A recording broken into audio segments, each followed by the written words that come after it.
আল্লাহর রাসূল বলেন ওয়াকাসরাতাশ শুরাত, একটা সময় আসবে যখন পুলিশ বেশি হবে কিন্তু এই পুলিশে অপরাধ বেশি করবে, তখন তোমাদেরকে পুলিশকেও শাসন করতে হবে।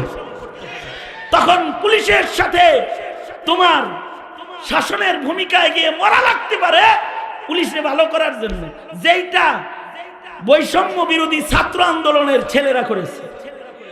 কি করেছে? হ্যাঁ, পুলিশ কি তোমাদের কথা বলেছে? পুলিশ সরকারের কথা বলেছে। সরকার পুলিশকে বলেছে গুলি করো, গুলি করেছে। সরকার পুলিশকে বলেছে গ্রেফতার করো, গ্রেফতার করেছে। সরকার পুলিশকে বলেছে আমার দলের লোকগুলা রান্দা নিয়ে ঘুরবে আর তোমরা পাহারাদারি করো, তাই করেছে। আল্লাহর রাসূল বলে এমন বেশি পুলিশ হওয়ার আমল আসার আগে মরো, কারণ বাহিনী বেশি হয়ে গেলে বাহিনী দেশ শাসন করবে না, তখন তারা দেশ শোষণ করা শুরু করবে। কয় নাম্বার গেল? বেশি কথা কইতে চাই না। বাহিনী এক সময় কম ছিল, তখন অপরাধ কম ছিল। বাহিনী যত বাড়তেছে, যত গোয়েন্দা সংস্থা বাড়তেছে, যত ডিবি বাড়তেছে, যত র্যাব বাড়তেছে, যত বাহিনীর সদস্য বাড়তেছে, তত বাহিনী খারাপ হইতেছে। সেই বাহিনীর দ্বারাই দেখা যায় অপরাধ হইতেছে, জালেম শেল্টার পাইতেছে। এই দুনিয়ায় যত দেশ আছে, যত দেশে জালেমরা বসে রয়েছে, সব বাহিনী শেল্টার। কি কথা বলেন না কেন? সব বাহিনীদের শেল্টারে জালেমরা বসে থাকে, কারণ বাহিনীরা তখন হয়ে যায় আল্লাহর গোলাম, থাকে না, তারা হয়ে যায় মাখলুকের গোলাম। সরকার খুশি করার জন্য সব করবে। আমাদেরকে গ্রেফতার করছে, মামলাটা কি আমার জানেন? আমার মামলা হলো আমি ককটেল মারছি,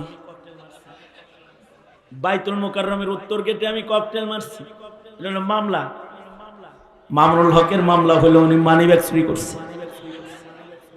আমি পুলিশে বললাম ককটেল মারার মামলার তারিখে তো আমি দেশেই ছিলাম না, বরিশাল ছিলাম। কয় জি হুজুর। তাই বরিশাল ছিলাম, তাই আমার ধরছেন কে এই মামলায়? উপরের নির্দেশ, উপরের নির্দেশে ধরছে, রিমান্ড করছে, পিটমোড়া করে বান্ধে। বান্ধেন কেন? কয় উপরের নির্দেশ। তবে ভালো পুলিশ আছে, লাঠি লয়ে ঢুকছে, মনে হয় আমারে মারবো, কিন্তু দরজাটাও বন্ধ করছে, লাগে যিনি শাসন করবে। হুজুর দরজা বন্ধ করছি মারার লেগে না, চুপি চুপি আপনার কাছে মাপ চেবের লেগে। হাতটা ধইরা জড়ায় ধইরা বলে উস্তাদজি আমার হাত পা বান্ধা, এই জন্য আপনাদেরকে আটকায় রাখি। যদি ক্ষমতা থাকতো তাহলে আপনাদের মতো আলেমকে এখন তালা খুলেছে। এদের হৃদয়ের রাজ্য ভালো, এদের হৃদয়ের ভেতরে আছে তাকওয়াল্লাহ। কিন্তু পুলিশ যত বাড়বে, বাহিনী যত বাড়বে, তত বেশি নৈরাজ্য আসবে। আল্লাহর রাসূল ১৫০০ বছর আগে এগুলো বলে গেছেন। আল্লাহর রাসূল বলেন এমন একটা সময় আসবে যখন বিচার বিভাগ বিক্রি হয়ে যাবে। বাইআল হুকমি, বিচার বিভাগ বেচা কেনা হবে, অর্থাৎ বিচার টাকার পাওয়ারে বিচার হবে, ক্ষমতার পাওয়ারে বিচার হবে, ইনসাফের আর আদালতে আদলের বিচার থাকবে না, ন্যায় বিচার থাকবে না। আল্লাহর রাসূল বলেন ন্যায় বিচার প্রতিষ্ঠা করার জন্য যদি মরা লাগে তাহলে মরবি, কারণ ন্যায় বিচার প্রতিষ্ঠা না হলে এমন জীবিত থাকার চাইতে মরা ভালো। ন্যায় বিচার যদি না থাকে তাহলে নির্দোষ মানুষদেরকেও ফাঁসি দিয়ে দিবে। ন্যায় বিচার না থাকলে আলেমদেরকে জেলখানায় বন্দি করে ফেলবে, দাড়ি টুপি দেখলে জঙ্গি বানায় সাজায় লয়ে যাবে। ন্যায় বিচার না থাকলে বিচারপতি নীতির কথা বন্ধ করে দিয়ে হুকুমের গোলাম হয়ে যাবে। আল্লাহর রাসূল বলেন ন্যায় বিচার প্রতিষ্ঠা করার জন্য মরবা দরকার, কিন্তু জুলমের বিচার জমিনে চলতে দিবা না। ওয়া ইস্তিগফাফাম বিদ্দামি। আল্লাহর রাসূল বলেন একটা সমাজ আসবে যখন রক্ত সস্তা হয়ে যাবে, তোমরা রক্তের দাম প্রতিষ্ঠা করবা। এক ফোঁটা রক্তের দাম আছে, মুসলমানের গায়ের রক্তের অনেক দাম। মুসলমানের গায়ের রক্তের এত দাম যে এক ফোঁটা রক্তের মূল্য পরিশোধ করা সম্ভব নয়। এ কারণে মুসলমানের জান মালের পাহারাদারি করাকে ইবাদত রাখা হয়েছে। জমিনে যে অহরহ খুন খারাপি হয় এটা হতে দেওয়া যাবে না। মুসলমানের গায়ের রক্তের অনেক দাম আছে। দুইটা ফোঁটা আল্লাহর কাছে দামি, একটা ফোঁটা রক্তের ফোঁটা আর একটা ফোঁটা মানুষের চোখের পানির ফোঁটা। এক ফোঁটা রক্ত, মানুষের গায়ের রক্ত যদি মশার রক্তের মতো কম দামি হয়ে যায় তখন ডেলি খুন খারাপি হবে। এরকম সস্তা রক্ত যদি হয় দেশে শান্তি থাকবে না। নবী বলে জীবন দিয়া হলেও রক্তের দাম বাড়াও, রক্তকে সস্তা হইতে দিবা না। আপনারা 90-এর দশকে একটু ফিরে যান, আর এই 24 সালে এখন কি হলো সেটা একটু দেখেন। 90 সালে স্বৈরাচার নিপাত যাক, গণতন্ত্র মুক্তি পাক, এ কথা বললাম। মানুষ মরছে মাত্র একটা, নূর মোহাম্মদ। একটা মানুষের রক্তের দাম এত ছিল যে এরশাদ চাচা পদত্যাগ করতে বাধ্য হয়েছে। এক নূর মোহাম্মদের দাম এত ছিল, আর এখন হাজার হাজার নূর মোহাম্মদ মরে যায় কিন্তু জালিমের জুলুম বন্ধ হয় না। রক্ত কত সস্তা হয়ে গেছে। শুধু আলেমের গায়ের রক্তের মূল্য কমে নাই, বিডিআর এর গায়ের রক্তের মূল্য কমেছে, পুলিশের গায়ের রক্তের মূল্য কমেছে, বাহিনীর গায়ের রক্তের মূল্য কমেছে, জনপ্রতিনিধির গায়ের রক্তের মূল্য নষ্ট হয়ে গেছে। এখন যে প্রতিনিধিকে গুম করে আয়না ঘরে তাকে শেষ করে দেওয়া হয়, তার জীবনের মূল্য নেই। আল্লাহর রাসূল বলেন এমনটি হতে দিবা না। সমাজ এমন একটা আসবে যখন বন্ধনের মূল্য নষ্ট হয়ে যাবে। দেখেন না এখন রাজনীতির সম্পর্কের মূল্য আছে কিন্তু আত্মীয়তার বন্ধনের মূল্যও নাই। এক ভাই আওয়ামী লীগ করে, আর এক ভাই বিএনপি করে, একটা আর একটা দুশ্মন হয়ে যায়। কাতিয়াতার রিহিম, তারা রক্তের বন্ধনকে মূল্যায়ন করে না।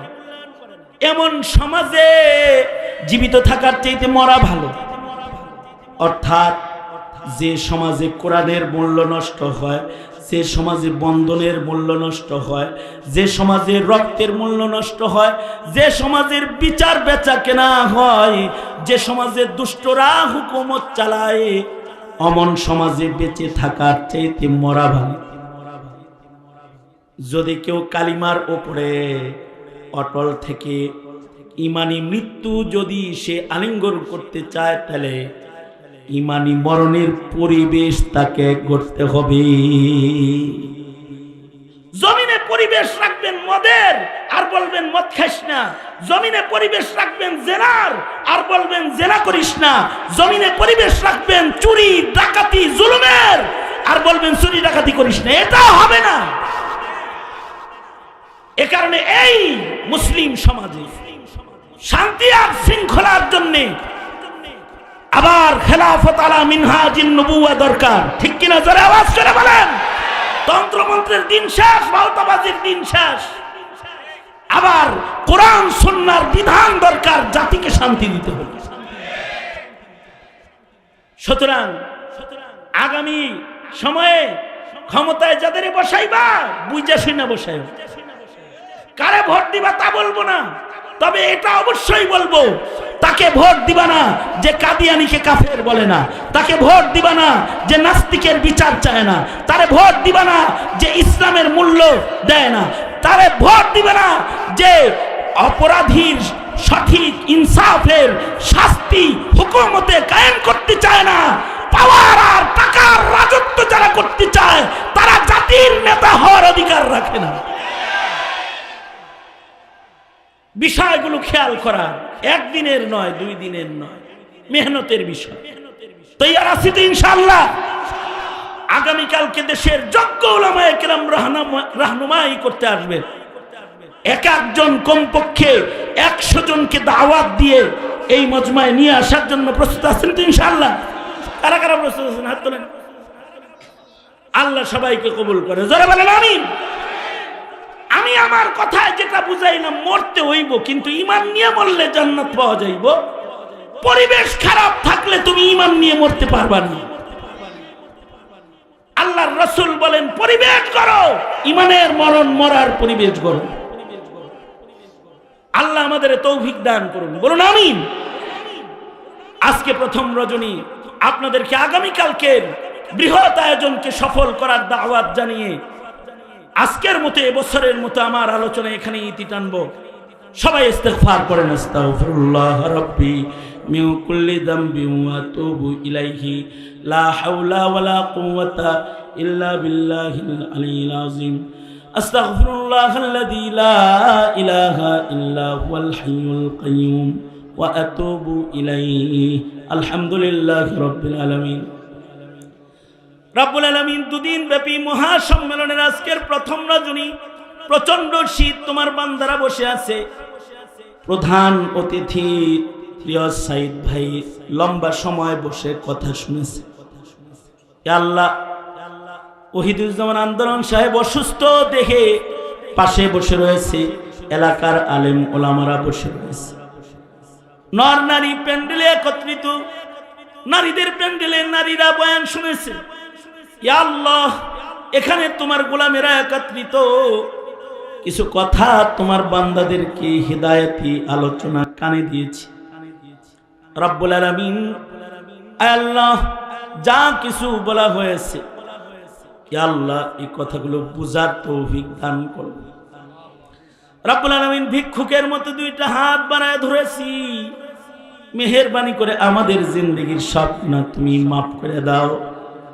অনেকের মা নাই, অনেকের বাবা নাই, নিজের হাতে নিজের মা অনেকে কবরে রেখেছে, নিজের হাতে নিজের বাপ অনেকে কবরে রেখেছে। ইয়া আল্লাহ, যাদের আব্বা আম্মা অন্ধকার কবরে চলে গেছে, ইয়া আল্লাহ তাদের আব্বা আম্মার কবর জান্নাতের বাগান বানায় দাও। আল্লাহ, এলাকার কত মুর্দেগান কবরে ঘুমায় রইছে, আল্লাহ তাদের কবরের ভেতরে ইয়া আল্লাহ তুমি আযাব দিও না, তাদের কবর জান্নাতের বাগান বানায় দাও। এই মসজিদ কমিটির সভাপতি, মাদ্রাসার সভাপতি, এলাকার গুণীজন যারা রয়েছে সকলকে তুমি কবুল আর মঞ্জুর করে নাও। আল্লাহ রব্বুল আলামিন, ইয়া আল্লাহ বুড়া বুড়া মানুষ যারা আছে এদের আবু বকর বানায় দাও। আল্লাহ, যুবকগুলার জওয়ানি তোমার কাছে আমানত দিয়ে গেলাম, যৌবনের গুনাহ থেকে ওদেরকে তুমি রক্ষা করো। পর্দার আড়ালের মা বোনদের হযরত ফাতেমা খাদিজা বানায় দাও, বাচ্চাদেরকে মুআজ মুআউযিজ বানায় দাও, এলাকায় সুন্নতের হাওয়া চালু করে দাও, হার কিসমের ফিতনা ফাসাদ থেকে হিফাজত করো। এই মসজিদ মাদ্রাসাকে কবুল মঞ্জুর করে নাও। আল্লাহ, এই মুহূর্তে আমাদের সালাম প্যারা নবীর রওজা থারে পৌঁছায় দাও।